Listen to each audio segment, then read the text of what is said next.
All right, so this is my goal for today. I want to go over the things we've covered since the midterm because that's the bulk of the objective part of the exam as well as the short answer part of the exam. So 150 points of this exam is focused on the second half of our course since the midterm.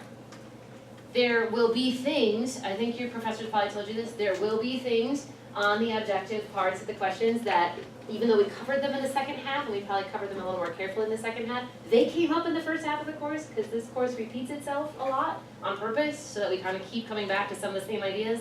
So don't be surprised, it might have been something you also read in chapter 3, but if you're focusing on the time since the midterm, then that will really help you with the objective questions. The number one rule for the objective questions on this exam, just like the ones on the midterm, is if you've got those study guides, those session 29 assignment page, and you have filled in all the bold words and you've answered those questions, you're going to be fine. If you're studying that, you're going to be good. I'm going to go over some of the key things that we've gone over since the midterm, and I happen to also know what's on the exams. So this will hopefully be helpful. There is also, wrong space, no worries. So there is also, just to reiterate, the other parts of the exam are going to be 2 essay questions worth 50 points each.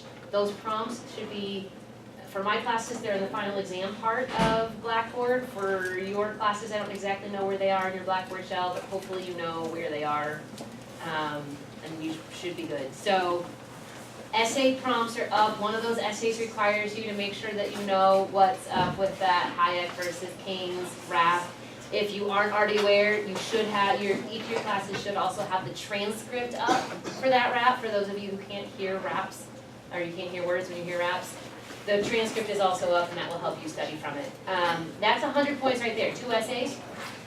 And then we have, hi there, I'm just gonna ask that you not bump the tripod. That's the only thing I'm asking, thanks.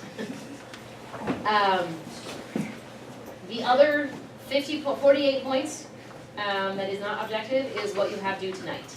I know for my classes it's due at 5. I think Lance's classes at 11:59. For Chuck King's classes, I think they were actually due last night, if I recall. So we all had slightly different due dates, but you had a 48-point take-home essay that was due. And be comprehensive, citations if you're going to use outside sources, et cetera, You also get, by the way, 2 points for putting your name on all the pages on the part you get in class. So please do that. That really helps us, just in case a page gets separated, then we're not trying to figure out whose handwriting is what. So, all right. So let's just kind of go through what's happened since the midterm, and that's where we'll focus. If you have any other questions, throw them out, just not on the essays for right now. Let's go through different things that might show up on your objective question. Feel free to ask questions as we go through. Don't wait until the end. Just wait until the end if they're on the essay questions. That's all I'm going to ask. Okay. One of the big things, and depending on your section and the way your discussions went, you may have stressed, you may have not stressed as much, was the idea of competition. So what is competition? What in general do we know about competition? Just in general, what is competition? Where are my sports people? What's competition?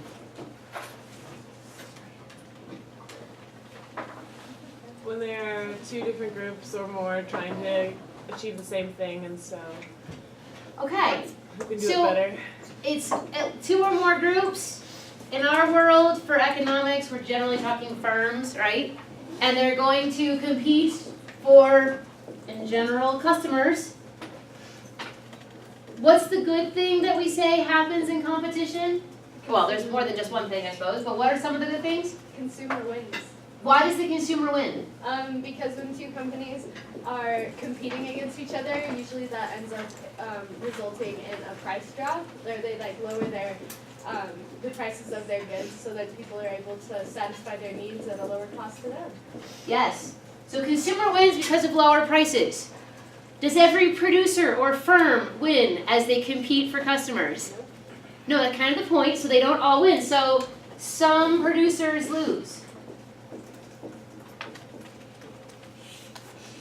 So in general, do producers love competition? Not all the time. So they kind of sometimes prefer to have an environment that is less competitive, right? So what are some of the types of competition we could have? Or competitive environments out there in the marketplace? In one of your sessions, there was a slide, it's in your slide handouts, I don't remember the session off the top of my head, but it had a, like a little lineup of the different kinds of competition. Remember what some of them are? Some of them are actually lack of competition too. All right, we got pure competition. And like all things pure, this doesn't exist in a whole lot of places. What's pure competition? What characterizes it?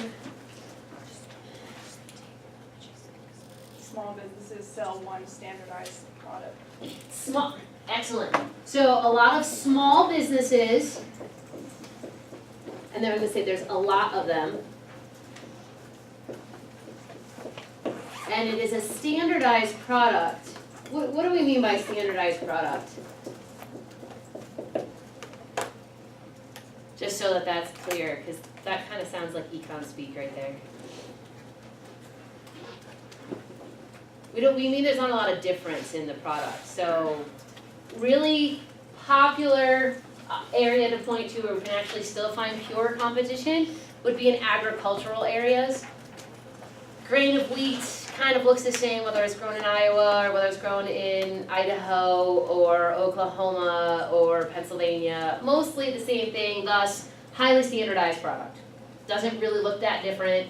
Iowa farmers don't compete saying like, oh, our wheat smells better. It doesn't. It's kind of the same thing. It comes from the same genes. And so that's a highly standardized product. Usually in a pure competition, we have lots of smaller businesses, and the reason they're smaller is because they haven't been able to grow terribly large because it's such a competitive environment.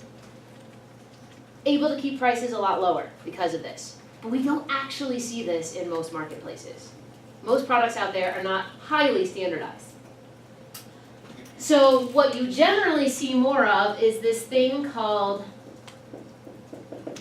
monopolistic competition. What's monopolistic competition? Sounds like an oxymoron.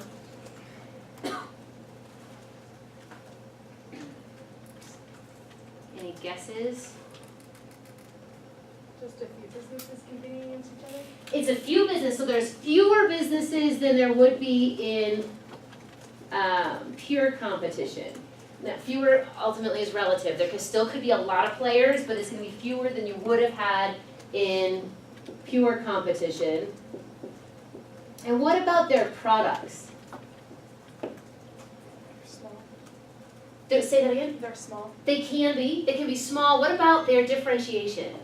Larger differentiation. There's going to be some differentiation. So more differentiation amongst the products. So let's take the fast casual restaurant space, the Chipotle's and the Lark's Burgers and the, what's that called, Sweet Basil Pizza and all those kind of places where it's not exactly fast food, but it's not sit down, get a white linen tablecloth and have a server kind of thing, so it's somewhere in between. There's lots of differentiation in those products, but ultimately they're basically giving you a decent meal for somewhere between $8 and $15, right? Differentiation in the flavors, there's even different, there's Chipotle, there's Qdoba. There's, well, back where I come from, there's Moe's. Does anyone have a place where there's Moe's? You come from a Moe's? Yeah, I really like Moe's, I miss Moe's. Yeah, a little cheaper than Chipotle. So they're all giving you a burrito, basically, and they're wrapping it up, and they're not giving you a ton of competition. I'm just gonna, I think I didn't give you guys the warning, but that tripod is actually broken, so just be careful that you don't bump it. That's all, thank you. You're good, no, you're really good, just be, don't get excited as we learn more and more. That's, yes, just stay calm over on that side of the room. So there is some differentiation, but there are a lot of there's more larger companies, but there's still some competition. Qdoba is trying to get you to go there and not Chipotle. And it worked a little bit when Chipotle had some food poisoning. That works in the favor of your competitors when you have bad news, right? So there's still a decent amount of competition, just not as much as there was here. We have more big companies. you actually know their brand names more. You see a lot more advertising in monopolistic competition because they're actually trying to compete on how the little bits of differentiation that they have in their products. So that's monopolistic competition. Fewer companies than there would be in pure competition, more differentiation in the products. Then we have this oh so evil thing. What's that? What's a monopoly? Where one company Just be really careful of the camera. The tripod is broken, so if it gets bumped, it goes over. So, thank you. Thanks. Say it again, sorry. one company has kind of domination over all of the It's market. absolutely, it's a one company, mono really does mean one. One company in the market. Now, the product could end up having lots of specialties, but it's not really differentiated because there really isn't anyone to compete against. It has actually owned the market. What happens with prices in a monopoly situation? They're gonna be really high because, I mean, the company can, there's nobody who's gonna compete with them for a lower price. Right. You generally see companies will take advantage of their monopoly position and they will charge higher prices in part because they can. It's kind of a nice place to be. It's good to be a monopolist if you're the monopolist. The consumer, however, is no longer winning, but now you are not an unhappy producer, you're a happy producer. This is why companies do actually seek to take out their competition. They don't really want to be in competition, or at least not terribly much. They'll tell you in general they think competition is good. I think Mark Zuckerberg thinks competition is good. He'd just like to not have any competitors himself, right? Because that's easier. He can do more. Now, then we have this other thing. What's the other form of a competitive environment? If it's not pure competition, monopolistic competition, or a monopoly, what's that one last one? Oligopoly, yeah. Don't you love these words? I love these words. Russia is known for having oligopolists. Lots of them. What's an oligopoly? What kind of situation is that? It's when a couple different firms work together to dominate the market. It's a few firms. You won't have a lot of them, a lot less than you even have in monopolistic competition. A few firms. What you may find is that they actually work together to set prices and divide up the market. That's called collusion, and in America, that's, for those of you who sat through an antitrust, at least everybody in this class either did an antitrust presentation or sat through one in the last week. And so you know that you don't, in general, we don't want people colluding. We think it's illegal in America to work together to set prices among companies, but oftentimes we will find in oligopolies that they do it anyway. So a very few firms that dominate the market. And usually by few firms, we mean you can count them on two hands, if not one hand. Any examples of an industry that is kind of run by oligopolies? Would it be like gas stations? Not, well, the oil and gas altogether, yep. Oil and gas is definitely a good example. I think in the slides we mentioned another one. The diamond industry is still controlled by very few. It's actually almost a monopoly, but not quite. Best as we can tell, they're not really working together, so this is one of those, I guess, good forms of oligopoly. They're not really trying to work together yet. Sometimes if you have an oligopoly where they're definitely working together, do you remember what we call that? We won't necessarily test you on this, but do you remember what that's called? A cartel. Definitely things that are on the black market have cartels. Producers who agree to work together on setting prices and distributing and things like that. Cartels are infamously hard to keep stable though. They often tend to fight each other, and that's why there's lots of wars amongst drug people. Go ahead. Is it oligopoly, do they have differentiation between products? Rarely. Oligopolies rarely have a lot of, they tend to operate in industries where there wouldn't be a lot of differentiation. So oil droplets aren't really, there are different kinds of crude oil out there, a few different kinds based on their sulfur content and a few other things, but for the most part there's not much differentiation. Whether your light sweet crude comes from West Texas or from Saudi Arabia, it really doesn't matter. It's still light sweet crude. So that's about the only, they'll have small differentiations, but usually they exist in highly commoditized, highly standardized markets. So Any other questions on competition? Okay. Let me just remind you, I put this up here because I don't want to forget. Myths. You will need to know each of the myths in the Richards book. I would go to, I didn't bring my copy of my book with me, but right in the introduction, there's this nice little list that says the myth and what it is, because sometimes the name of the myth does not exactly tell you what it is. So, and I know on the quizzes that was a little bit confusing. So make sure you know what the myth is and what it actually says. And here's a little hint, you may need to write a bit about what you think about some of the myths. So make sure you have some opinions on those myths. But definitely know the myths, don't forget them. That's going to be important. I will, if anyone has any questions, I'll happily talk about them. Any questions on the myths in general? Really just go back to that introduction. If you have to go back into a chapter and kind of reread some stuff, but oftentimes if you just read the description, it's going to come back to you, assuming you did your reading. It's going to come back to you what it was. So that should probably, that'll be an easier thing to talk about. All right, let's go on to scarcity. So someone tell me what the scarcity is.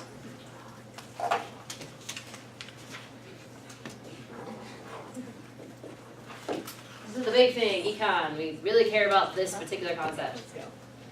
It's just the fact that we have limited resources on this earth with which to try to, attempt to satisfy unlimited wants and needs of humans. Limited resources and unlimited desires.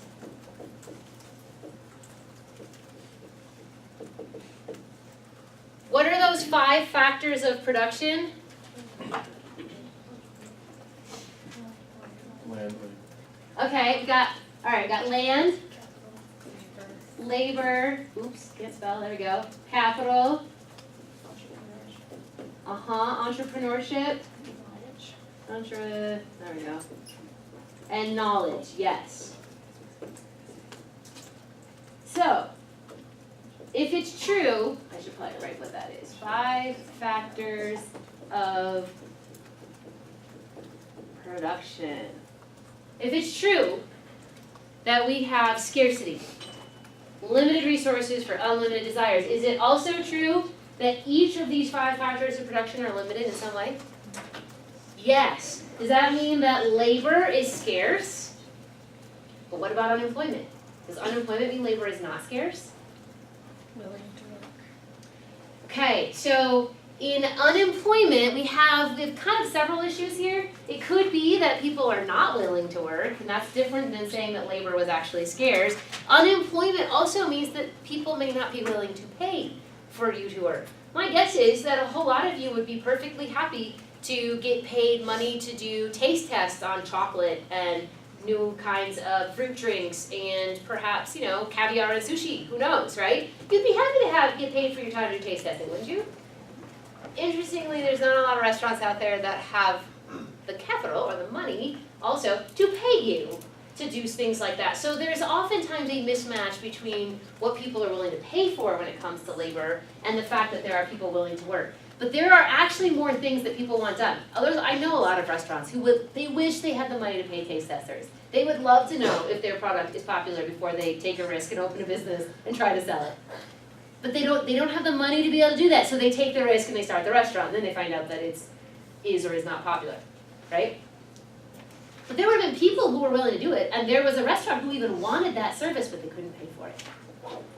So labor is just as scarce as land. It's kind of easy for you to picture, oh yeah, land is scarce, because you know that something like 70% of the Earth's surface is covered by water, and we have a limited Earth's surface, and then only 30 to 35% of it is actually land, and so, oh my goodness, yeah, land is scarce. And then land that you can actually live on is scarcer. And then maybe say you want to grow products on it, like agricultural products, that's even scarcer. That one is always easy to figure out. But oftentimes we feel like labor is not terribly scarce, but it is. There's a limit. There's a limit to how much we can actually use you for. So yeah, there's unemployment, but that's not because there isn't enough labor. Unemployment exists because we can't pay you for it. Questions on scarcity. It's kind of like the big thing in econ. Yes? How is knowledge scarce? So that's a good one, and your book actually doesn't go into this because there's some disagreement out there on what the factors of production are. So your book talks about the 3 traditional ones, but not necessarily these 2. They would say they're derivatives of labor somehow, they're sort of a subcategory of labor. But knowledge can be scarce because it turns out we don't actually end up learning as much as we wish we could. So granted, your generation has access to more knowledge than the generation that grew up in the 1500s. Because you have access to the knowledge that has been produced prior to the 1500s, plus anything produced after that. The thing is that we lose knowledge over generations. We don't keep it all. And we don't access it all. Now there's so much information out there. You couldn't, if you wanted to, in your 4 years here, you could not read every paper copy of a book. We have it in the Murphy Library. Not Murphy, what's it called? What's our library called? Whatever it's called. The CCU Library. Whatever it's called. You really couldn't. You wouldn't have enough time to get through it all, right? I think I used to work somewhere that had a Murphy library, so in my head, that's what our library is called. I don't know what it's called. But, so in the sense that there is a scarcity of knowledge because even the stuff that we have learned, we don't always have access to, or we don't have the time to access it, we definitely have not enough knowledge in some places. There is definitely scarcity. We also definitely have scarcity in entrepreneurship. That risk-taking behavior, we often don't have enough of it, and it's actually easy to sort of anesthetize people so that they don't want to take risk. So, entrepreneurship, we can definitely find scarcity, but these are the more abstract ones. Definitely harder to think about scarcity in those, but it does exist. Let's see. How about, let's talk money. There's a lot, you had a big chapter on money. And money, there's lots of little things to know, so let's see if we can kind of move through. All of these things are on your study guides, so don't despair if you can't remember what it was. It's going to be on your study guide. I'm not talking about anything that's not. So when it comes to money, why do we even use money? Medium of exchange. Money, yes, okay. That is, your book says, oops, the number one characteristic of money, most primary important characteristic of money is that it is a medium of exchange.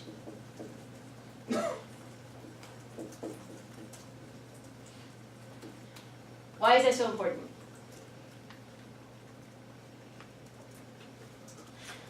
I'm not trading with cows or Yeah, animals.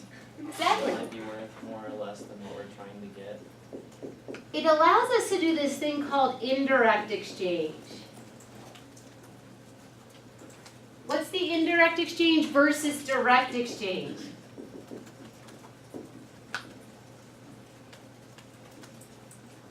Go ahead. Well, kind of like Luke was saying, instead of just exchanging good for good, you can have this like middle medium where you exchange good for money and then money for good. Yes. So okay, so a direct exchange is trading a good for a good. So in order to get your tooth pulled, you needed to have a cow, and you needed to make steaks out of the cow, that kind of thing. Or you go to the marketplace, you really want bread, and you have to give up your shoelaces to get bread because you have to trade a good for a good. But you had to find somebody who needed shoelaces, who also had bread. Direct exchange is incredibly problematic, right? Because you have to find someone who has a similar, a want to the thing that you can provide, and at the same time has a thing that you want that they can provide. It's really hard to do. Indirect exchange is kind of awesome because I can trade money for a good. And when we're saying good, really good or service here. Sometimes we trade service, especially in the economy you're in. We do a lot of trading for services. That wasn't as much the thing, say 500 or 600 years ago when money was becoming much more popular. All right, direct exchange too, we sometimes call this barter. And you've done it, especially on the playground, because we don't give you a lot of money in preschool. But after that, really money makes it a lot more easy to actually have trade. This is why we have this blowout in trade over the last several hundred years.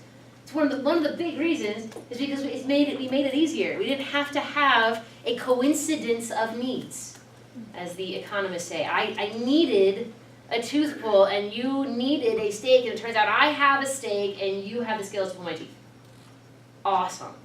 But that could take me a while to find that coincidence of needs and ability to pay. So, number one reason we have money is it's a medium of exchange. What else does it do for us? Oh, sorry, I thought it was a hand. It's okay. I won't pick on you if you just want to scratch your head. Go ahead. It's a solid value on things. It also gives us, let's put it in a different color here. It's a store of value.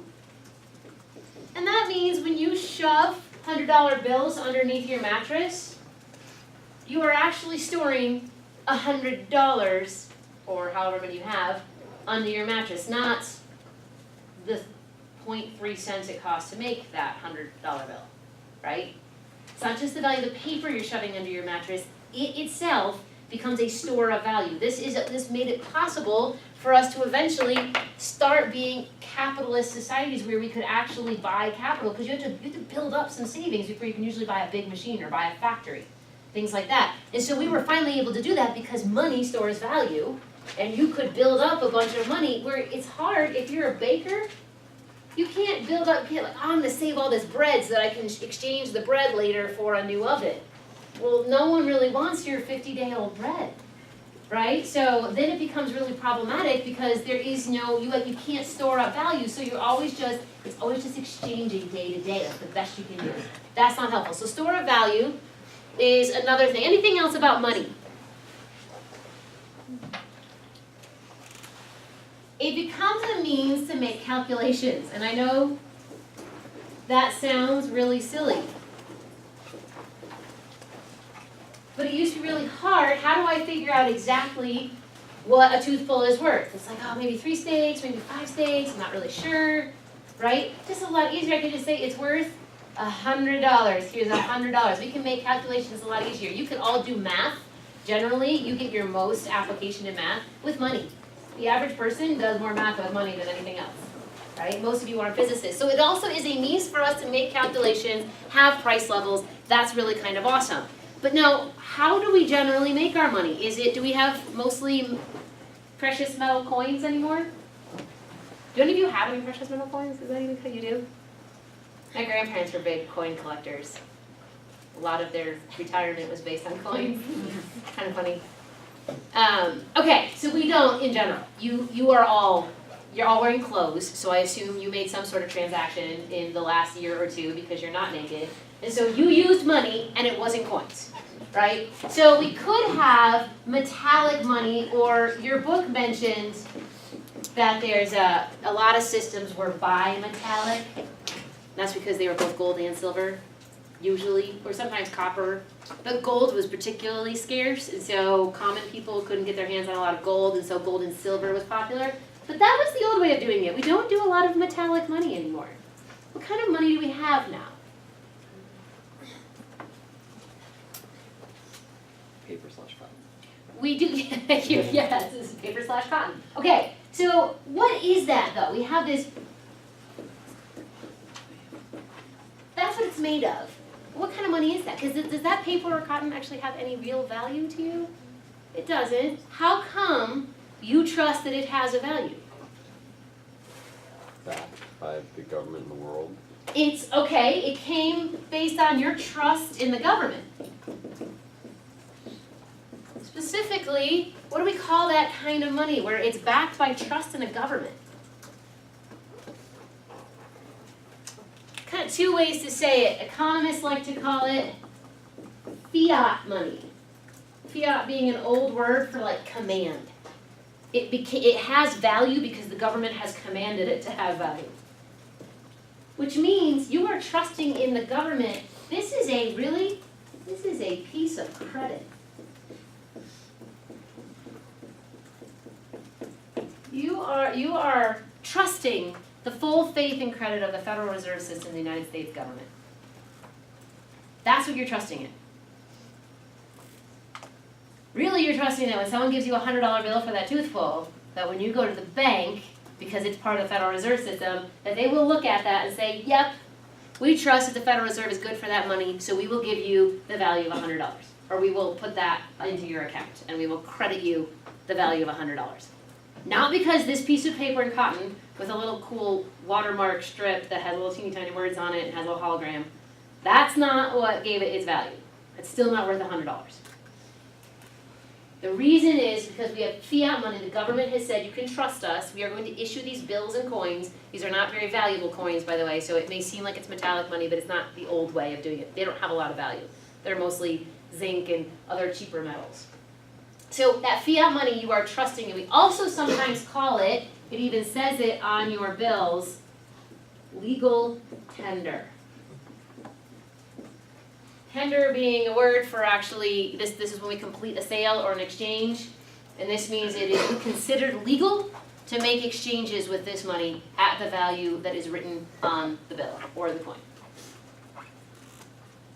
Your book, and I'm just gonna recommend that you go back to your book, especially on definitions like this, actually says fiat money is issued upon the basis of debt, yet promises to pay no commodity or anything else. I say credit, but it's a piece of debt. The government owes you that money now. We do some things like this in business, and your book brought this up, I think to kind of show you the similarity to some things that were already happening in businesses. And they said, hey, there's also this thing called a bill of exchange. What's a bill of exchange? Anyone know? Sometimes we do this in merchant transactions where, I'm going to actually read to you from the book and then I'm going to explain to you. It's a piece of paper. So it itself has no value because it's a piece of paper on which the receiver or the buyer of something, usually something that's valuable, promises to pay a certain sum of money. Now you've probably seen this when you've gotten a car, sometimes you don't pay right up front. They'll actually give you the title, but you can go back and pay the next day, things like that. Sometimes you'll do this if you buy things on Craigslist, you don't have the cash up front. I've seen some of this. I don't know if I would do it. I guess don't have that much trust in my fellow man. If you want to buy something from me on Craigslist, you just kind of have to pay me right then. But I could let you write on a piece of paper that you agree to pay me a certain sum of money on a certain date in the future for the thing you're buying from me. So if you're going to buy my couch, you might let you pay me later. It's in essence a bill of exchange. That's all that we're trying to get at in bill of exchange is where the piece of paper says, I will pay you a sum later, or it says you will pay me a sum later. Depends on who wrote the piece of paper. But it's just a piece of paper, which is very similar to fiat money. It's just a piece of paper. It's a fancy piece of paper. It's a high-tech piece of paper. I will grant you that, but it's still a piece of paper. You are trusting in the ability of the other party to pay you what it's actually worth. Does that make sense? So that's what it is about fiat money. Now, in the United States, only one bank is allowed to put new currency, new dollar bills and coins, into the system. One bank system is allowed to put it out into the economy. Which bank is that? Federal Reserve? It is the Federal Reserve. We call it a bank of issue. There is only one bank of issue in the whole system. And that is the Federal Reserve. How many banks are there in the Federal Reserve? How many regional banks, rather, are there in the Federal Reserve System? There are 12 regional banks. Are they fully owned and operated by the federal government? No, they are not. Their board of governors of the Federal Reserve is chosen by the federal government, by the president. But the 12 banks are actually owned by their member banks.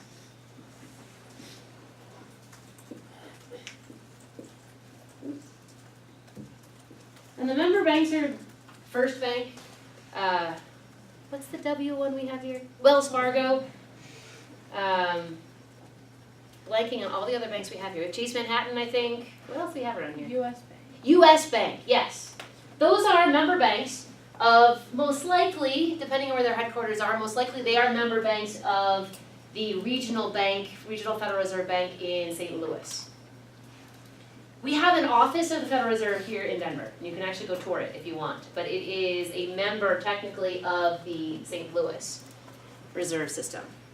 So there are 12 of them, and they're actually, the banks themselves, those regional banks are actually owned by their members. Each of the members choose the president of each of those regional banks. But there is this board of governors that oversees the whole system, and it is chosen by the president. So that's where the governmental control comes in. The Federal Reserve also, if you're on the board of governors, you have to report to Congress usually once a quarter, or every time Congress is unhappy with something in the money system. So there's a lot of accountability with the government, but at least the reality is that it's not set up like a lot of other countries' central banks. The power is diffuse in the system. So just remember that, it's not fully owned. Yes, fractional reserve banking. There's a lot on money in chapter 8. What's fractional reserve banking?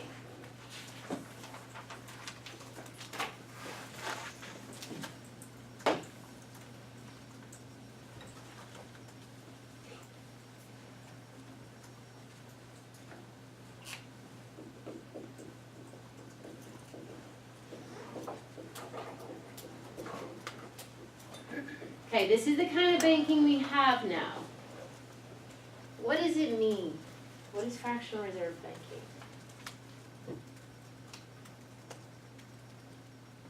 Is that where when you have to keep a certain amount of money actually physically, like in the banking system, based on how much money you're lending out and how much money your members have in? Okay, so you have to keep a percent of all deposits on reserve.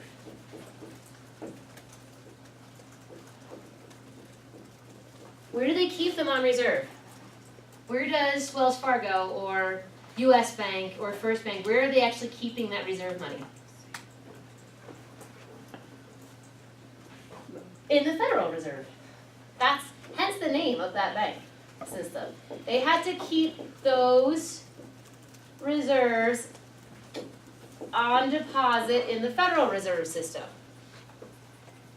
No, they don't. They used to actually truck the money to their local Federal Reserve Bank on a weekly basis. They don't do that anymore. Everything's done electronically. We transfer money all the time. You probably have done this.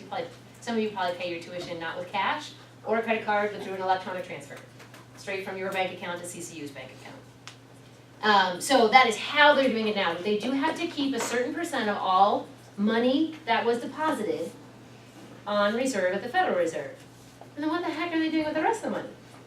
If they don't have to keep it on reserve, what are they doing with it? Loaning. They're lending it, yes.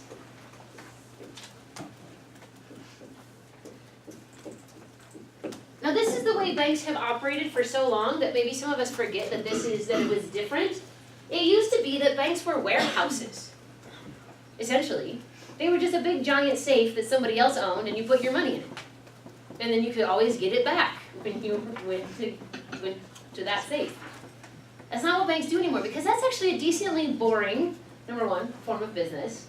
Like, oh really, what do you do? Oh, I just put some armed guards around other people's money. Oh really, do they pay for that? Yeah, a little bit. Is it fun? No. So people got bored with that, because they were like, look at all this money sitting in my safe. It's just sitting there. I don't know when the people are gonna come back and want it. I should do something with it. I will lend it. That's a great idea. And then when I lend, I charge a little interest, right? Because what is interest? The fee you pay for borrowing somebody's money, right? So the bankers made some money and they became lenders. The problem is they got really, really unstable with it. They were very unwise with it. Sometimes they would lend way too much to people who never could repay. And so this is back in the 1800s when they kind of came up with this idea of maybe we should think about fractional reserve. Maybe it's a good idea that you not lend out 100% of other people's money.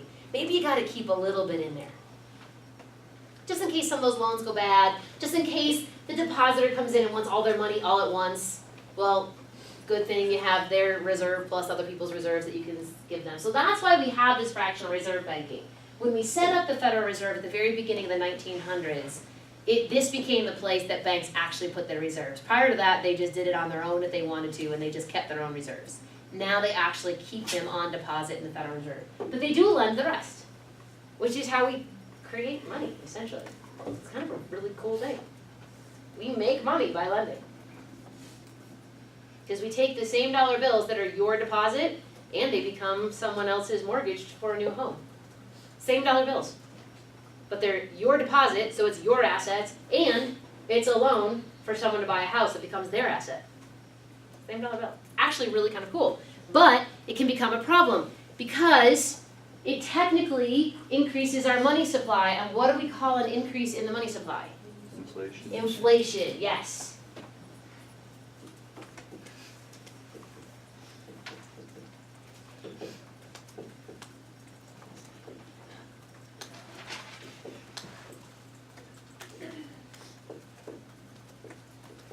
For those of you who had some econ before, or you read the Wall Street Journal faithfully this semester, oftentimes the rest of the world, or a lot of the rest of the world, says inflation is not, they actually won't say it's the increase in the money supply, they say it's something else. It's a decrease of the value.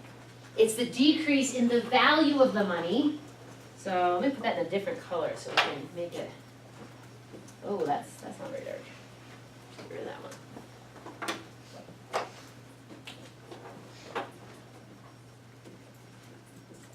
Decrease in the value of money. Even more often, the way we measure it is actually by price level. So if a dollar bill suddenly doesn't buy you as much because it decreased in value, it's often because what we find after we increase the money supply, we find this thing happening, and that's an increase in prices. There are no more dollar bills out there. Merchants start raising their prices. But out there, not in this particular school, but out there, if you're going to go learn econ anywhere else, well, most other places, they're going to tell you first that inflation is an increase in the price level in an economy. They will not necessarily say to you, oh, but it's the result of an increase in the money supply. They won't necessarily say that. But this is really where it starts. Yes, we can measure inflation by its effect, which is the increase in prices. But really, it's because of an increase in the money supply. So if you got a question on a test that said, what is the primary definition of inflation, or what does your book say the definition of inflation is, you would want to say increase in money supply, not increase in prices. It leads to an increase in prices. But it is not itself the increase in prices. One other thing that was in this chapter could show up. Just want to make sure you know what it is. For those of you who have had accounting, my guess is you already know this. Your net worth is what minus what? If I say that my net worth is approximately $1.5 million, which is not, but it's fun to say that. My net worth is about $1.5 million. What did I actually, when I said net worth, what do you think I actually mean, Cole? Your assets minus your liabilities. It's my assets, like my vacation home in Telluride and my mansion in Aurora. I'm just making this up.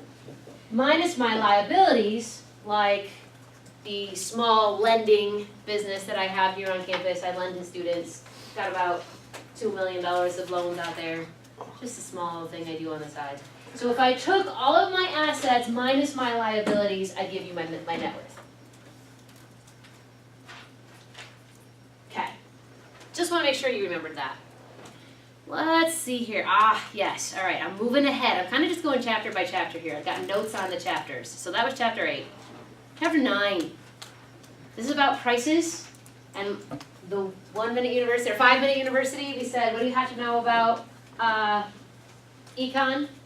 What did that bizarre friar, monk, whatever he was, what did he say you have to know about econ in the 5-minute university? Supply and demand. Yeah, awesome. Okay, so chapter 9 is basically about the market and supply and demand and how prices are determined. So if I were going to draw a graph of supply and demand, which, hint, hint, you should know what one looks like for your exam. If I had this, how would I make supply and demand?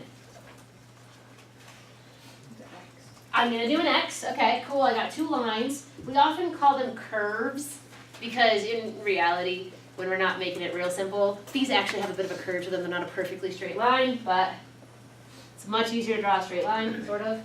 Which one is the supply curve? Which one is the demand curve? Go ahead. So the one that's increasing as it goes up is supply, It is. and then the other one is demand. It because is. Price increases, supply increases, but as price increases, demand decreases. Exactly. That shows a relationship between which two variables? What are the axes on this graph? Price and quantity. Here's another hint. It actually doesn't matter which one you put on which axis. You still have an upward sloping supply curve and a downward sloping demand curve. So I'm going to do the traditional way, price and quantity. If you do it opposite, you're still correct, which is kind of awesome. Because, as Sarah says, demand is downward sloping.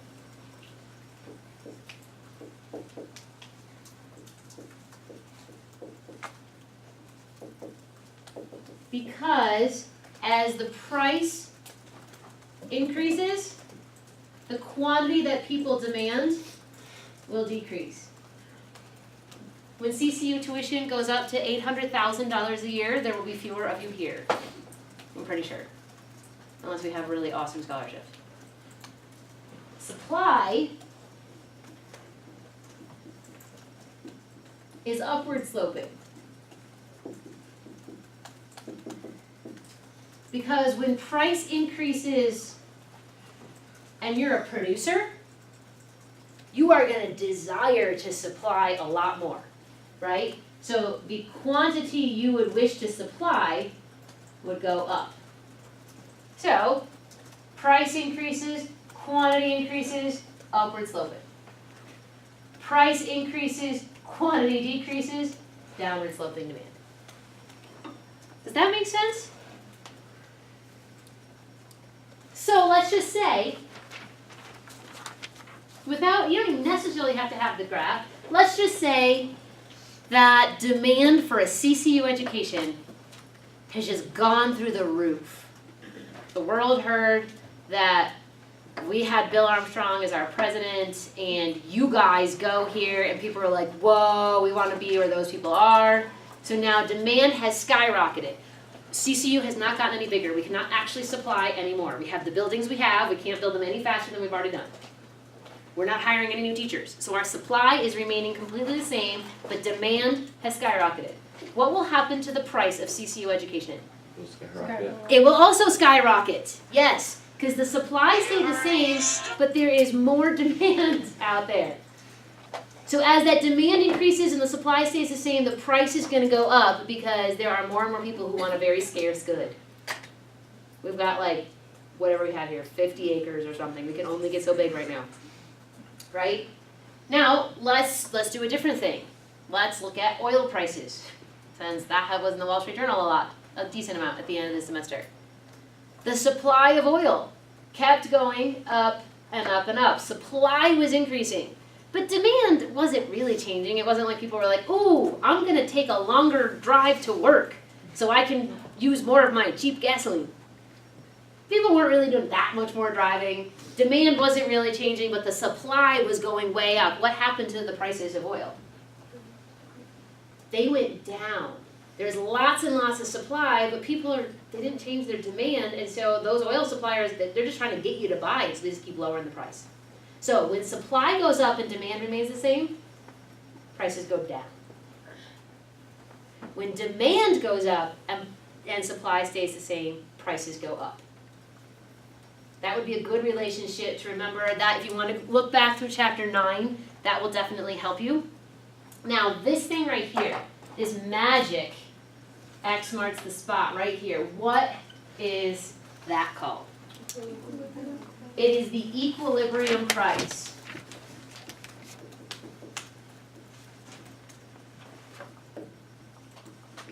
Yep. Is it the same thing as the natural price? It is not the same thing as the natural price. It does not equal natural price?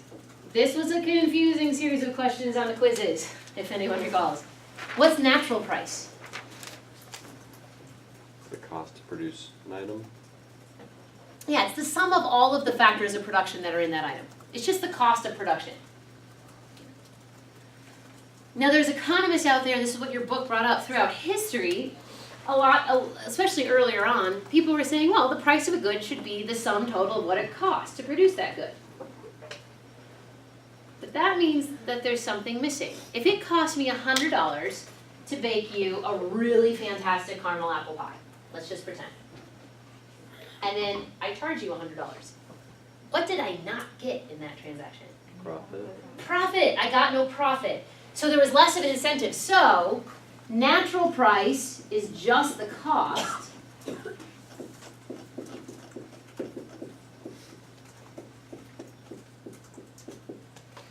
But there won't be any profit. Now here's the weird thing though, so stay with me. Does equilibrium price guarantee you profit if you're a producer? No. It does not. It is the market clearing price. What would be my market clearing? The price you're gonna sell the most at the, or where it would make the most money in the market, I guess. Not make the most money, it's where you can sell all your product. It's the price at which the producers can sell all their product because it's the exact number of quantity where there's demand at that price. So at this price in the market, we actually clear the market of that good. So at $3.15 for an Oral-B toothbrush, I clear the market of Oral-B toothbrushes. This is an economics world because the reality is the next morning people wake up and they want more Oral-B toothbrushes. So it's not like Oral-B ever stops producing toothbrushes. They don't ever go down to zero in inventory unless there's a problem. But in general, what we say is if they wanted to, if we could actually stop the clock at the end of every night and we didn't have a globe where someone's always awake all the time buying Oral-B toothbrushes, we could say that at $3.15, that seems a little high. That must be like a really nice toothbrush. I don't know. What are toothbrushes? $3.15 sounds good. $3.15 for a toothbrush is about the price where the demand for toothbrushes equals the supply, the quantity that can actually be supplied at $3.15. And so we clear the market. No toothbrushes left. Yay! I sold all mine and you were all happy. There's not a single person left who wanted a toothbrush at $3.15. And there are no more excess inventory of toothbrushes at $3.15. So equilibrium price is market clearing. It may or may not give you a profit.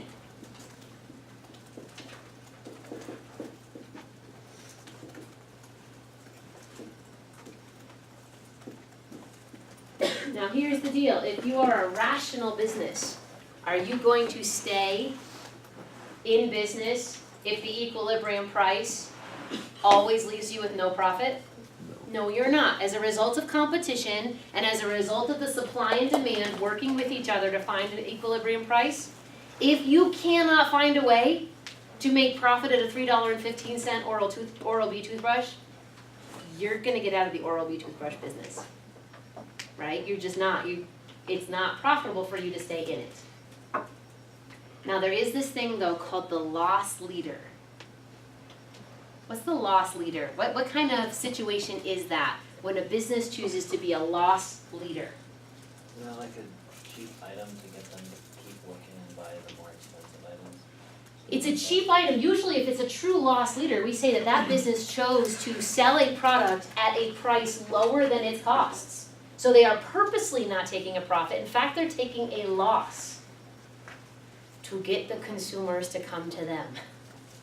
And then, usually, if this is your traditional loss leader situation, they will happily then either take away that really cheap product and tell you, oh no, that no longer exists, you have this more expensive product. Or they will just start charging more for that same cheaper product. It will now just be more expensive. That usually is a really good competitor. That's how you get rid of some of your competition. Problem is you make no profit in the process. So you'd have to be a big enough business or have very deep cash pockets or a lot of cash in your pockets to be able to do that. Let's see here. Okay, a couple more things from that chapter. There is this thing called elasticity. Really huge economics word. I wish they'd use a different word because this is not a word you use every day. What is elasticity? Alright, what if I say it has to do with a sensitivity? Does that help? It's, basically, will people still buy something regardless of the price? So like gas, chances are good you aren't gonna buy a bike if gas goes too high. Now, people may, but I don't think everyone's gonna drop their cars if gas goes past a certain point, and buy bikes. Well, there's some level at which they would. When gasoline maybe goes, and we could measure this actually, this is what economists do. When gas goes to $50 a gallon, you might buy a bike, right? But probably not for a while. Gas is gonna have to go pretty high to make you wanna switch your mode of transportation. So what this measures is how sensitive consumers, or actually there's a different form of elasticity that measures how sensitive suppliers are to price. There are some things that we say consumers are really not very sensitive. Gasoline is actually one of them. They're not very sensitive to price. You will still, at least again, until gas gets very, very expensive, you're still gonna have to put gas in your car to get to work. You're not gonna call into your boss and be like, I'm sorry, I can't make it today, gas got too expensive. Maybe you will. You should try that, but you shouldn't try that actually. Because if you do, your boss is gonna be like, I'm sorry, still want your job? Should come in. So elasticity measures sensitivity. Now, when Chipotle burritos go up to $24 a burrito, you're gonna stop going to Chipotle, most of you, right? You're a lot more sensitive to certain kinds of things. When, I don't know, what's a candy you all eat now? Jolly Rancher. Jolly Ranchers, is that still cool? Jolly Ranchers are still Oh, cool? yeah. Do they still stick to your teeth? Yes. Yes, okay, yes. Alright, they came out when I was in late elementary school, and they were the thing for a while. Everyone had to have a Jolly Rancher. Okay, Jolly Ranchers, if they go to $1.50 per candy, per individually wrapped candy, you're not gonna buy as many Jolly Ranchers. But, interestingly, even when healthcare prices go up, some of you are still gonna go see a doctor. Some of you, especially now I know you're young right now, so you're like, no, I'm not gonna go see the doctor, and you may not. But if you have a condition that requires regular medical advice, you're still gonna go even if it's really expensive. You're much less sensitive to price when it comes to medical things. We found this with pharmaceuticals. If your life depends on your prescription, even when it gets very expensive, you will cut back on just about everything else. I know people who don't pay their rent so they can buy, I don't know them personally, I know of people who don't pay their rent so they can buy their prescription. It becomes a problem if you're their landlord, and it becomes a problem if you're them, because eventually they get kicked out. You will pay your rent before you go buy a Chipotle burrito, right? So you're much less sensitive to price on rent, because ultimately you have to live somewhere, right? You want to live somewhere anyway, but you don't have to eat a Chipotle. So you have things where you are very sensitive and things where you are less sensitive. Now at a certain price, all of us are very sensitive. I am very sensitive to $800 a gallon gasoline. Even for, let's say I had a prescription that was really important to my staying alive, at $1 million a pill, I will go meet Jesus and be really happy about that, right? Because that's not worth it. We don't have that money. Even if I had the money, I don't want to spend it. So it's cool. It's cool. For me to die is gain. I'm good with that.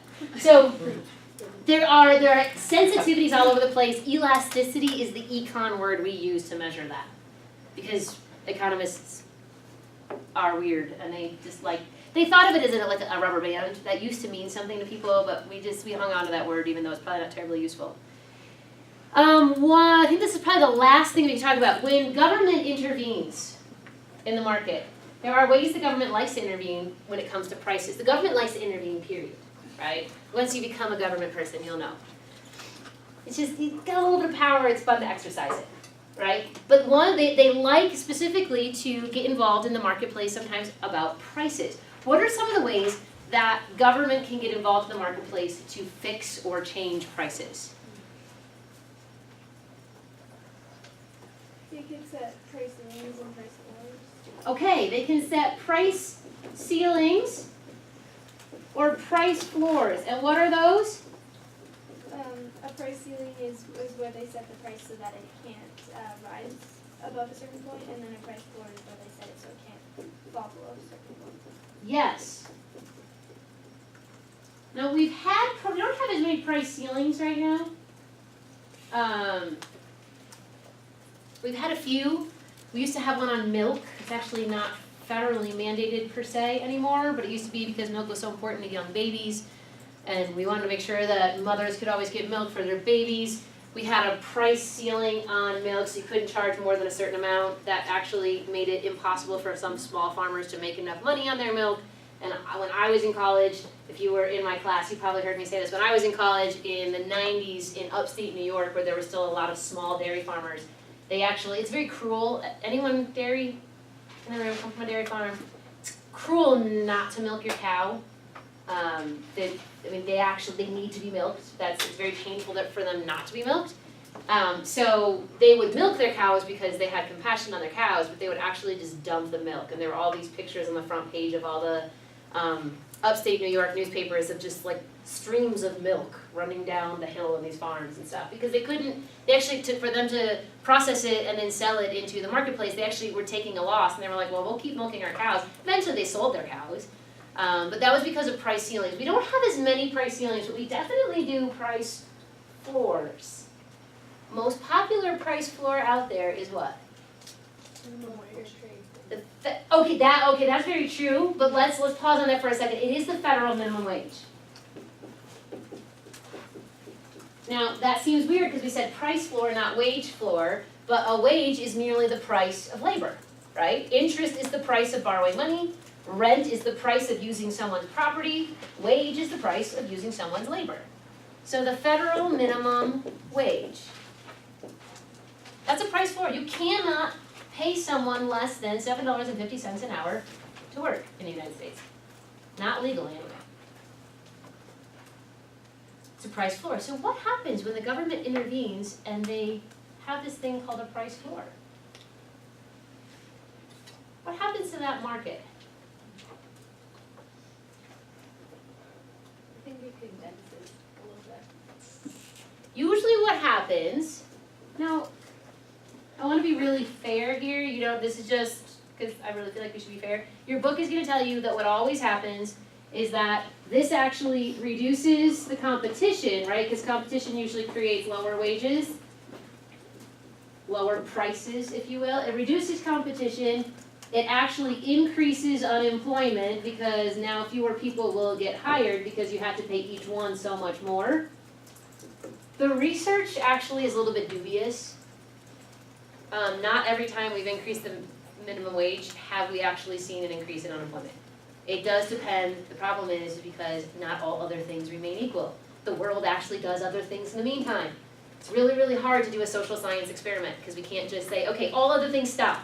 There are no more economic things that are allowed to happen for the next 3 months while we decide what happened with the federal minimum wage. So we have not always seen an increase in unemployment, but in theory it should probably increase unemployment, and I think you can kind of figure this out in your head.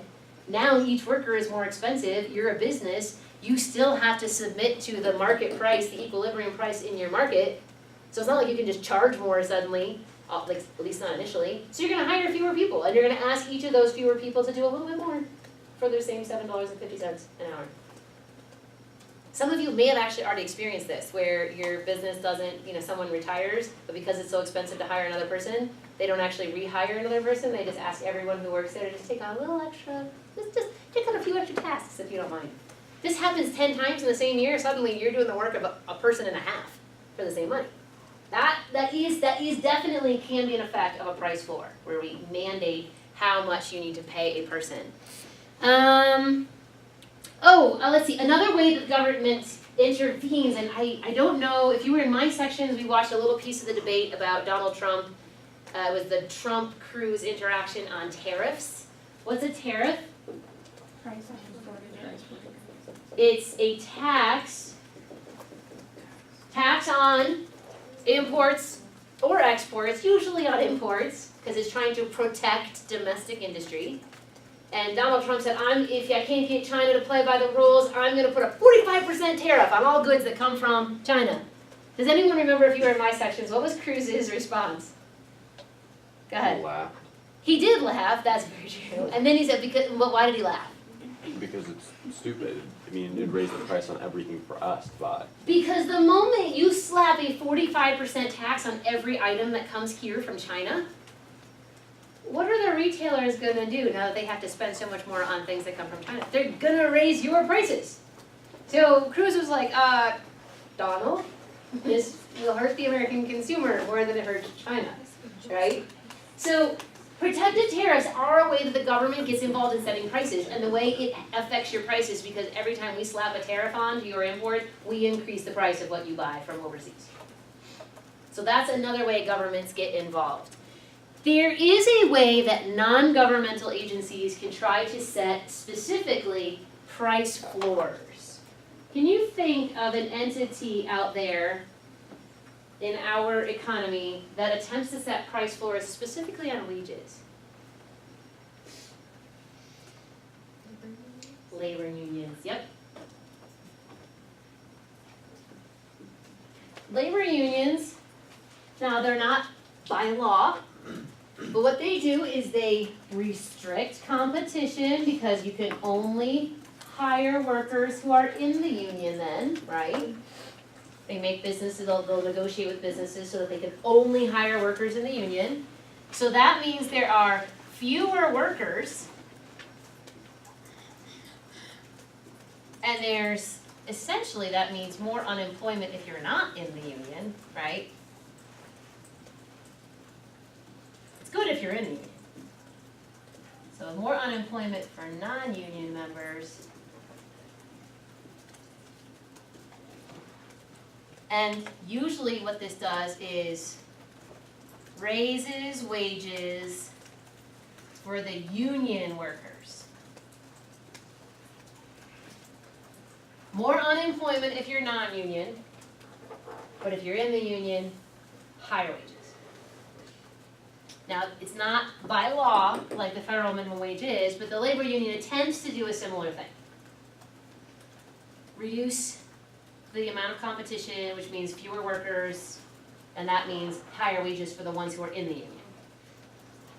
So that is a way, it's not the government intervening. Now, when we studied antitrust, if you notice, when it came to limiting competition, there were a few Supreme Court cases that basically said, oh, actually, it's the businesses are not allowed to limit competition. They are not allowed to work together to raise their prices or lower their prices or take pieces of the market, but workers are allowed to collaborate to raise their wages. So labor unions are not considered anti-competitive. When the businesses, the employers, attempts to do a similar thing, it is considered anti-competitive and against the law.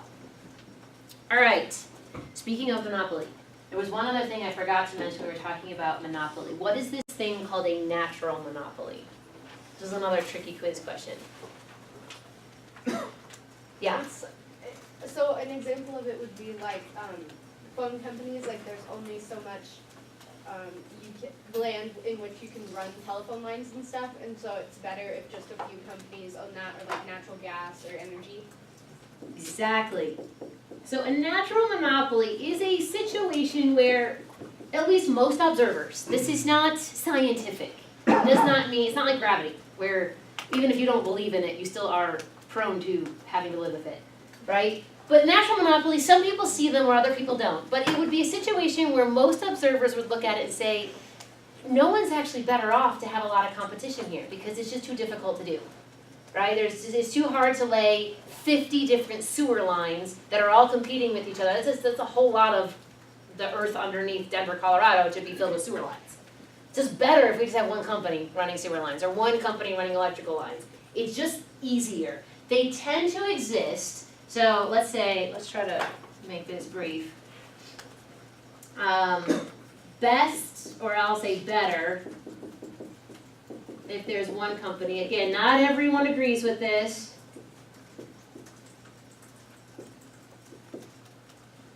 They tend to occur in the utilities space. So things like water, sewer, that's in sewer, sorry, electricity, things like that. And here's the thing, here's the clincher with them. A natural monopoly does not have to be granted by the government.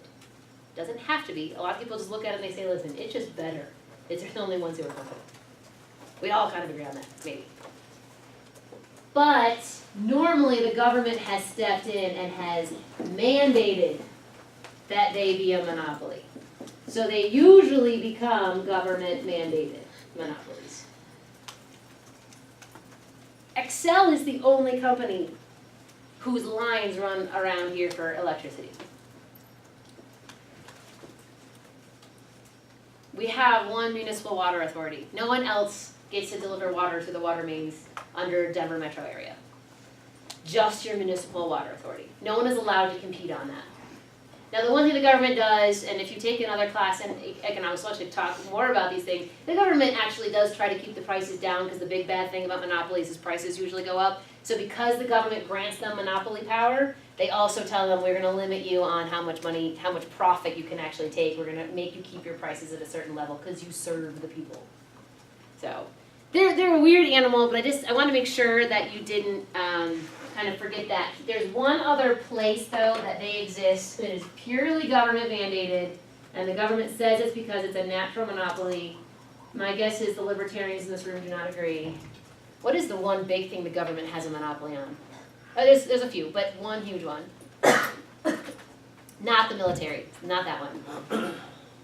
Car dealerships. Okay, that's interesting. That's actually a mix of private and government mandated monopoly. So not fully government monopoly. That's a good one though. That was thinking. Public education. Because it is run by taxes. Now they say it just doesn't make any sense to have all these different little schools. You know, how do we know that the teachers are even any good? We should certify them. Which, interestingly, just throwing it out there, not to denigrate my profession, because I think it's a great profession, and you've got good teachers here who teach at the school, but none of us are licensed to teach at college level. You don't have to be licensed to teach at the university level. You have to have a license. Education majors, is there anybody who's actually, you have to be licensed to teach in K through 12, right? Public education. You have to have a license to do it. In fact, one of our favorites, this is just, I'll get to this in a minute, but remember Milton Friedman? You've seen a few of his videos. Kind of a cool guy, I like him. All right, one of his things is that he says that government gets involved in not necessarily creating monopolies, but by limiting competition. And the ways they do that, 3 ways. They make businesses register, they make certain professions get certifications, and licensing. You cannot cut hair in just about any state in this union without a license. You have to take an exam to be able to cut hair. No joke. Well, you can cut all you want, you just can't charge for it. So, you know, I know there's little hair cutting things happening on campus. You're not illegal, but you may not start a business. You definitely cannot color hair. Oh my word. You're dealing with dangerous chemicals. You must be licensed. So that is one of the ways that governments will eat. That's not so much natural monopolies, but they just want to create a little more. They're trying to keep you safe, I'm sure, right? But, so, all right. That's natural monopolies. Wow, we are just rolling right through this. We dealt with the 5 factors of production. Let me just, from chapter 11, highlight 2 things in chapter 11 that are really important. One of them is the multiplier effect of capital. This sounds far more scientific than it actually really is.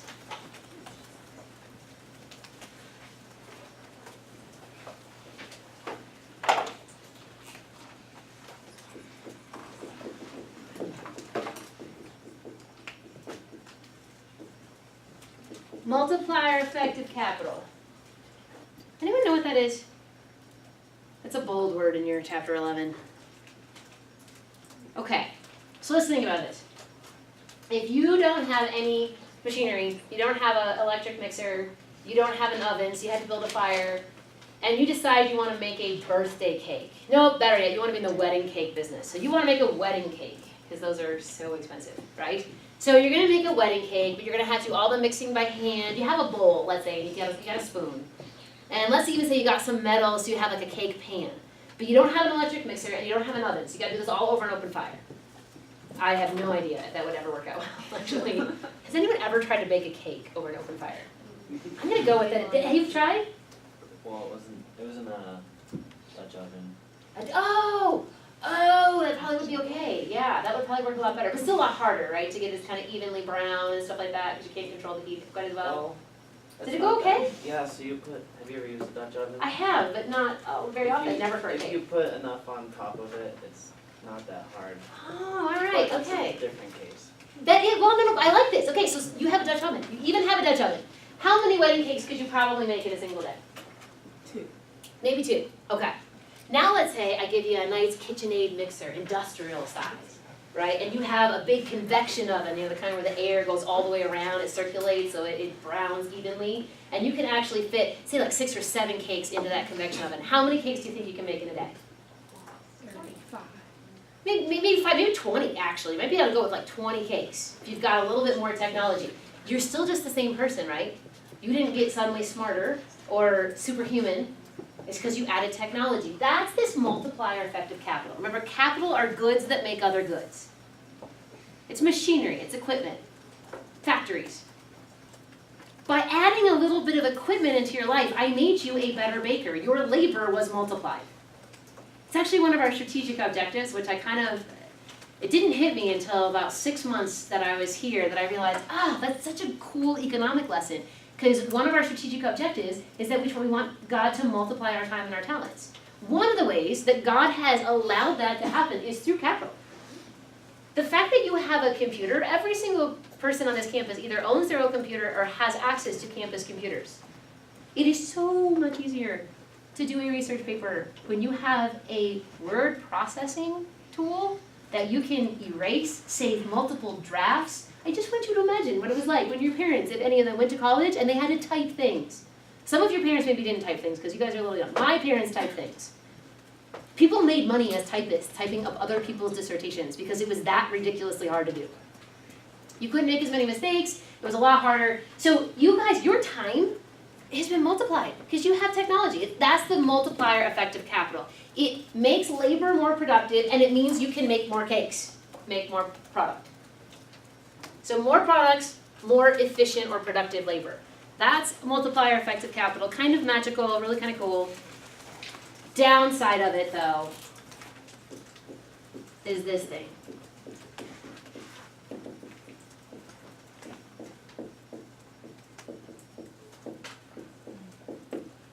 Technological unemployment. What is that? People are being replaced by technology. Yes. It's unemployment that is the direct result of technology, capital. So we made every worker who keeps their job more efficient, and we make more stuff.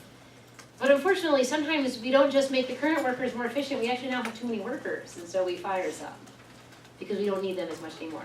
It used to be, if you were a young woman, a great job out of school was to be a typist, and there were pools of typists, like big rooms. Businesses would have big rooms of women sitting in their prim little suits, because you wear a suit to be a typist, believe it or not, in their nice little skirt suits, typing all day. That is not really a job you can get anymore. If you go to monster.com or indeed.com, you do not see a lot of roles for typists. Right? So it actually eliminated, and those women were really, really good at that. It was predominantly women because those were the ones who became really good typists. They were trained. It was just a thing you did if you were a woman. There aren't very many jobs for those women, and a lot of them couldn't get retrained fast enough, so they just lost their jobs. They were technologically unemployed. So it's something to kind of remember. This can happen. Sometimes this happens. I think probably most of you, there was a story this semester, I think, that came out in the Wall Street Journal, but maybe it was last semester, about the fast food workers pushing for higher minimum wages. And a lot of the people who are against minimum wages are saying, listen, it's not good for you, fast food workers. If we raise the minimum wage to $15, it's going to give McDonald's and Burger King and Taco Bell a lot more reason to have non-human order entry. There's a lot of gas stations that do this. At the pump, you actually enter your own order. There's no one who takes your order. Now there are still people who have to assemble your order in the back, but there's fewer people now. We've cut out all of those people just taking your order. So a lot of economists are saying, listen, don't fight so hard for that $15 minimum wage. A lot of you are going to lose your jobs because you got so expensive, it's now worthwhile for the businesses to institute this new technology. You will be technologically unemployed by forcing a minimum wage. That's one of the things that people talk about. All right. How about this? Because it's a little warm in here. So if you're over on this side, please be very ginger. But why don't you just get up and take a little stretch for a second? I just feel like I'm starting to fall asleep, so maybe you are. Okay. Okay. Let's. Got about 15 minutes more of stuff, but it's just good to take a moment and make sure your blood is still moving. I think it kind of coagulates Isn't at the just part in that the part closest to the chair, so that's not good. Yeah, what was that? Is it just that stuff that we feel? More or less, yeah, well, and economists. Oh, okay. Tip. Proper names. People's names that are on your study guides from the midterm on, know them. Like J.B. Say, he was an economist who said that ultimately all goods are exchanged for other goods. He also said there really is no such thing as a true overproduction in society. Who? No, J.B. Say. He's gonna be on your guides. So then you can go, you know a chapter to go back and look at and make sure you know him. No, Milton Friedman. 3 ways the government likes to regulate businesses: certifications, registrations, and licensing. No, Friedrich Engels. Who's he? He wrote the Communist Manifesto with Marx. They are also kind of, if we're in the world of the isms, capitalism and all those other isms, what kind of ism are they associated with? Marxism also, which is focused on which factor of production? Labor. Labor. So laborism. They were a laborist group. Don't forget John Kenneth Galbraith. Some of you used him probably in your presentations. We also read a response to John Kenneth Galbraith. He wrote, anyone remember what book he wrote? Anyone use him in your presentation? The Affluent Society. And he said overproduction was a problem, right? We were producing too many things, thus, what do producers want to do to get you to buy their stuff? They advertise and they create desire in you. You don't have that desire. They made you feel like you wanted it, and that's how they're getting rid of all that overproduction. So remember John Kenneth Galbraith. Don't forget Henry George. The last 2 I'm going to mention are ones you probably didn't focus on a lot, but they are in your book. They're on your study guide. Henry George, American economist. One of the things he's famous for a lot of things actually. I have one of his books from like 1899 or something. But what your book brings up, your textbook brings up, is he is famous for wanting to levy a tax based on the wealth that land produces. So it would have been a tax basically on land and on only what is produced on land. That was this kind of weird little thing. And then lastly, not an American, his name is Sir Thomas Gresham. Anyone remember him? He showed up in chapter 8. Sir Thomas Gresham. He had this idea. We were talking about bimetallic money when we used to have gold coins and silver coins, and now we have fiat money. His point of view is that bad money drives good money out of circulation. That was one of his things. So just go back, look at all the bold names. Those are a few. Actually, that's most of them, but go back and look. I tried to grab all of them, I think, off the study guide to review with you, but just go back and look them over and make sure that you know what they're known for based on what's in your textbook. You don't have to go research them. Just however they were mentioned in your textbook is important. All right, so chapter 12. A couple big things in chapter 12. One of them is the corporation. What's the big deal about the corporation?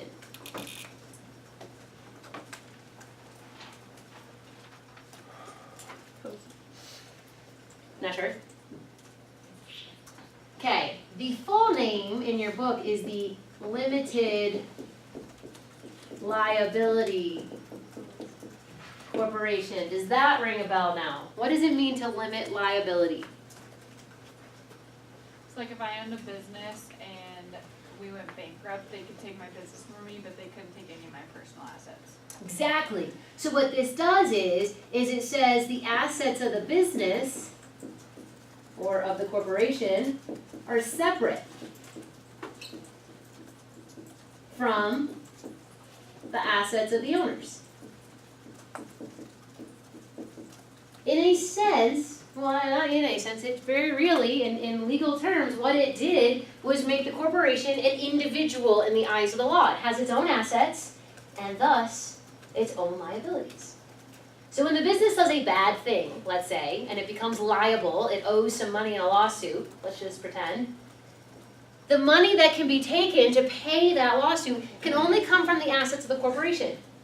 And if you are one of the owners of the corporation, they can't come back and take your house or your car or your firstborn. Actually, they can never take your firstborn. Because he or she is also an individual in the eyes of the law, not an asset. But in Rumpelstiltskin, someone had to give up their firstborn, so.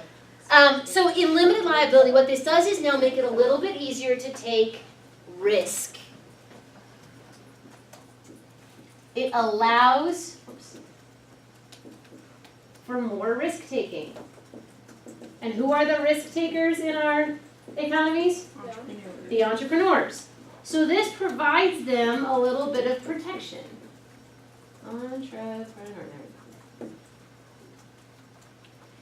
It also makes it easier to raise money. Because entrepreneurs usually often don't have enough money on their own to take the risk they want to take, and maybe they want to invite you to take some risk with them. And without the limited liability, you would be like, I don't know, because you may have a good idea there, but I really like my house and my car.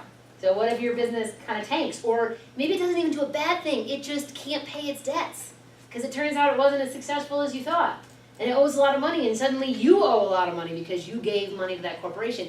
In the limited liability world, your loss is limited to the amount of money you put into the company. Which could still be a bad day for you. If you put $100,000 into your friend's entrepreneurial idea, you might have lost $100,000.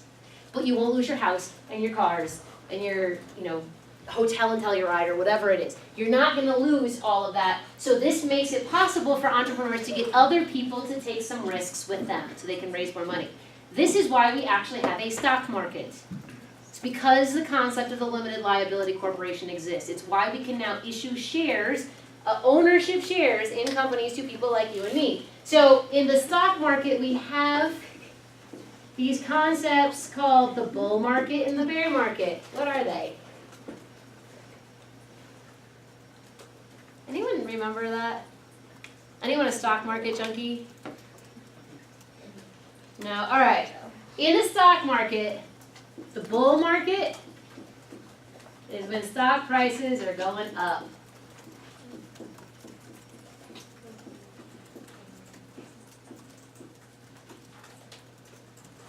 Bear market then is what? When the stock prices go down. We like bulls, we don't like bears. I remember being very confused by that because I don't really want to encounter either a bull or a bear in the wild. So I was never really sure, which one do we like? But we like the bull market, that's good. We don't like the bear market, it's grumpy. All right, that's chapter 12 that I'm going to review. Those are my big takeaways from that chapter. Chapter 13 was about distribution and redistribution. So one huge takeaway from this particular chapter is this: not all redistribution is bad. Every time I give someone a gift, I'm redistributing. Every time I get my wage, today is payday for me, woohoo! CCU just redistributed some of its wealth to me.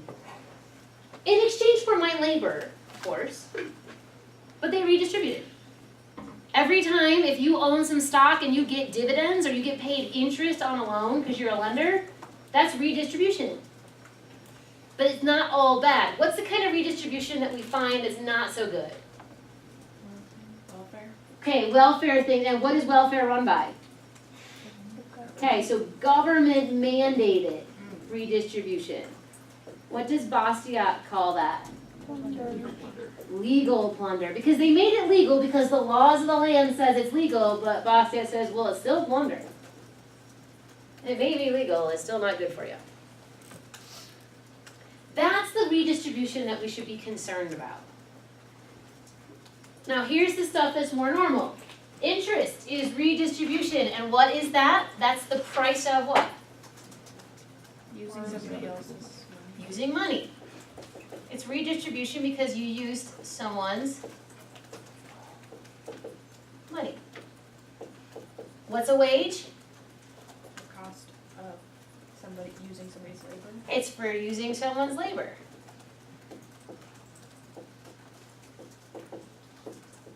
And what is rent? Using someone's goods of some sort, so using someone's property. It's not just for apartments or buildings. In economics world, we use it for a lot of other things, but it's for using someone's property. These are all forms of redistribution, technically. So the term itself, even if you're a big free market libertarian, the term itself does not have to be bad. This is the thing we have to be concerned about. Now your book says, hey, one of the reasons we don't think there should be government mandated redistribution is because not all people are actually created with the same giftings. Some giftings at certain points in history are more valuable. And that's just going to be the way it is. Not everyone has the same giftings. That's not to say that everyone is not equal in value in terms of your human value, but you may not have the same market value. Not everyone does. Some of you are choosing to want to be theologians. Some of you are choosing to be artists and musicians. You will provide a wonderful spiritual gift to the world. It is very valuable in terms of spiritual value. In the marketplace, it's not as valuable. You get that, you know that. You know most of you will not be wealthy, really wealthy theologians. Some of you are choosing something else. Hey, I want to work in technology, I want to work in healthcare. Right now, we find that a very valuable thing in our society, so you will probably make more money than a theologian. It does not make you more valuable as a person, as a human, but it does make you have more market value. And what your book says is redistribution through the government is an attempt to make everyone have the same market value. That's actually just not the case, so why would we want it to be the case? Well, I can tell you why we don't want it to be the case, because when you're a theologian, you would like to have the same market value as the people who make technology or who operate on brains. But it just turns out it's not the same market value. And this gets really messy. Some of you did presentations. I know in the sections I had, you did presentations on welfare, and you said, hey, one of the biggest problems is motivation. Once I redistribute everything, the high achievers in a certain area, they will have less motivation to produce wealth. We don't want to take away their motivation because they're doing something good for society. Okie dokie, so that's, let's see here.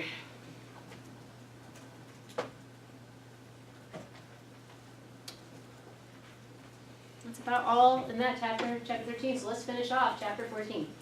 Chapter 14 was on trade. Number 1 is trade good. Do we like trade? Yes. Yes. Is it awesome? Mm-hmm. Yes. Does it hurt people? Sometimes it does, yes.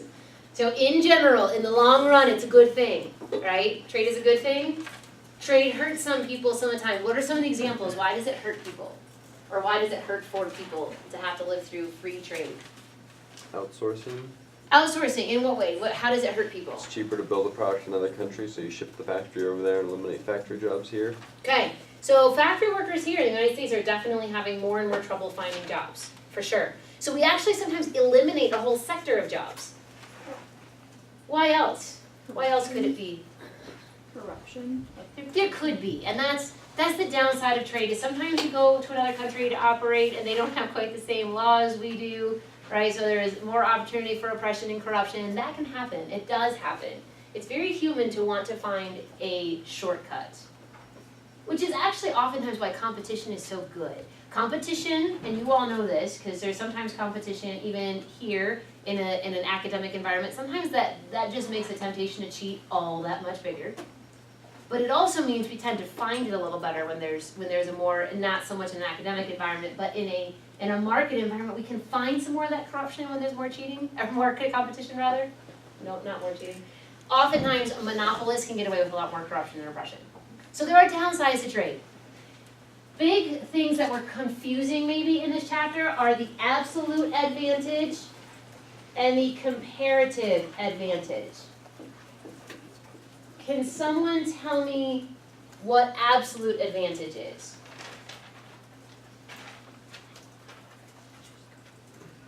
Go ahead. So with absolute advantage, like you're absolutely better at doing that than someone else. Like, I think I really suck at math. My brother's really good at it. So if you were to sit us down with a math worksheet, like he is absolutely better at doing that. Okay. I'm going to talk about it in terms of production. So you're totally better, at producing a good or service. Pretty much most other people in the world are gonna be better pro skiers than I am. I'm just really bad, and I've had a decent amount of practice. Maybe it's because I skied on the East Coast a lot, so there's a lot of ice. But pick anybody in this room, you're probably a better skier than me. You're just absolutely better than me. There's just, in any world, in any producing any good or any service or any skill set, you're gonna find someone who is probably absolutely better. And you're gonna find some countries that are just absolutely better at producing a thing. The United States, I gave an example in my section. The United States is absolutely better at producing cotton. We are one of the most technologically advanced, we are the most technologically advanced country that produces cotton. Most cotton farms in the United States have hardly any laborers. They have drivers for really highly technological tractors and things that they pull behind the tractors. That's about it. You don't have people picking cotton anymore. That is not a job in the United States. You're highly technological, it makes us very efficient, we make really cheap and awesome cotton.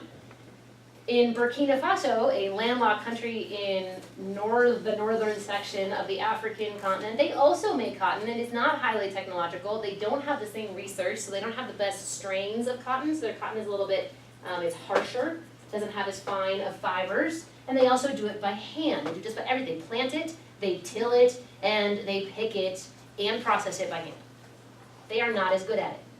Let's take the same two countries. Computer chips. I'm pretty sure Burkina Faso makes no computer chips. None. United States, we make a lot of computer chips. We're pretty good at that. So absolutely, we have absolute advantage in making cotton or in making computer chips. So would there be any reason to trade cotton or computer chips between Burkina Faso and the United States? It seems like no. Until you think about this thing called comparative advantage. What's comparative advantage? Go ahead.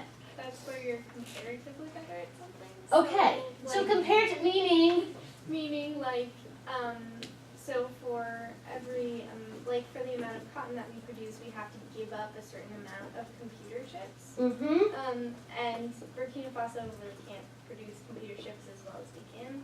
So we have a comparative advantage over them in that sense. Yes. So let's just say, think of it, how much you have to give up. Remember that concept of opportunity cost, what you have to give up to do something else? If Burkina Faso makes no computer chips, then for every bale of cotton that they produce, they gave up 0 computer chips. For every bale of cotton that we produce in the United States, let's just say that we put all of our resources, either into computer chips or cotton. Obviously we don't. Pretend with me for a moment. We have to give up some computer chips to make more cotton. Right? To make another bale of cotton, we have to take somebody away or some resource away from producing computer chips to make a little bit more cotton. So technically speaking, Burkina Faso gives up 0 computer chips to make another bale of cotton, so they have a comparative advantage in cotton. They give up fewer computer chips than we do. And for any two countries, any two goods, we could actually find a reason to trade based on comparative advantage. That does not mean that either country had an absolute advantage. But we could find a comparative advantage because they give up comparatively fewer of the other good to make the original good. That's why there is still a good reason to trade. Even though it used to be some people would sit around, back in the 50s and 60s especially, 70s even, we were like, America's just better at everything. Why would we ever trade with anybody? We're just so stinking good. And we were really stinking good at a lot of things. We still are. But there's still a reason to trade because someone else might be able to do it without giving up nearly as much as we do. So we started having a lot of our garments made elsewhere, in other places in the country, way early on, because it turned out their labor was just cheaper. They had to give up fewer dollars to make a t-shirt because their labor was cheaper. It's one of the reasons we outsource. A lot of times is labor. So that's just something. You want to be able to explain that there is such a thing as having absolute advantage, but also such a thing as having comparative advantage. The comparison is always how much of making another good the entity had to give up to make the original good. That's what we're thinking about. We're thinking about comparative advantage. That is in chapter 14. If you want to look that over, let's see. Oh, and one last thing in chapter 14. One of the problems that we have had with international trade, especially across countries, not just in the same country, has been the medium of exchange, has been money. Because not every country has the same kind of currency, right? So way back, right after the Second World War, we set up an institution to help deal with some of these things, especially even with the balance of trade, the fact that sometimes one country actually is exporting more than they're importing, but that means that or maybe they're importing more than they're exporting, so they need a little bit more of the currency of the country they're buying from. What is the institution we set up? Anyone remember that? It is in chapter 14. If you want to go back and read on that, it's not a very long section. We set up this thing called the International Monetary Fund, sometimes known as the IMF. And because when we buy from China, technically we have to pay in Chinese currency, but our Federal Reserve does not produce Chinese currency. It only produces American currency. So we had to go out and get enough Chinese currency so that we can buy some things, right? Because we had to technically exchange our dollars for Chinese renminbi. And this International Monetary Fund was just a way to help deal with some of that countries needing to buy other currencies in order to be able to do their trade. And that it's because of a balance of trade. Now we right now have a negative balance of trade, right? We import more than we export from most countries. It means we need other countries' currencies. We don't tend to do this. We have enough. Our larger banks are able to deal with the currency exchanges, but some smaller countries cannot, so they have to work through the International Monetary Fund. That was what that was set up to do. And that was a little bit in chapter 14 that I'm not sure, I know we didn't cover very closely in my sections, so it is in the book, it's on your study guide, so it was just a thing to bring up. Any questions? That was a 1 hour and 35-minute romp through the second half of your semester. Questions, concerns, nothing? I really thank you for showing up. Be generous if you want to be with your friends who couldn't make it. I realize this is a random Friday afternoon, so it's not always easy for everyone to make it. I wish you the best on your exams. You know when to show up to them, so I won't talk about that. We have a lot of those, but I hope you learned something in this course. Don't forget to turn in your final journal entries. They're due, or they were due for some of you already, but if you're in my classes, they're due tonight, so don't forget that. Tell us what you learned. All right.